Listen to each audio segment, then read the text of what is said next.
আসসালামু আলাইকুম রহমতুল্লাহি ওবরাকাতুহু।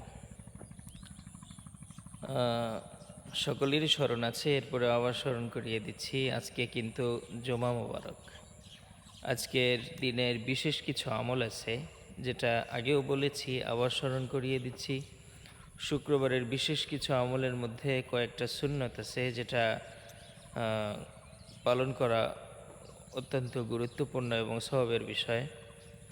আগে আগে সুন্দরভাবে গোসল করা, আগে আগে মসজিদে যাওয়া, পায়ে হেঁটে মসজিদে যাওয়া এবং ইমামের নিকটবর্তী বসা, মনোযোগ সহকারে খুতবা শ্রবণ করা এবং খুতবার মধ্যে খুতবা চলাকালীন কোনো ধরনের অনর্থক কথা না বলা, অনর্থক কাজ না করা।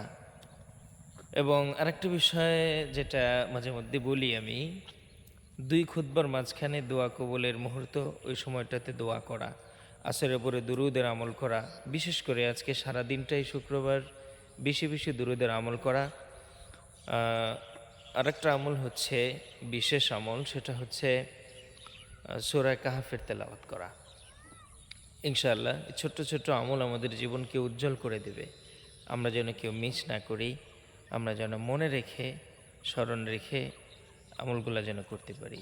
আসসালামু আলাইকুম ওয়া রাহমাতুল্লাহ। জুমা মুবারক।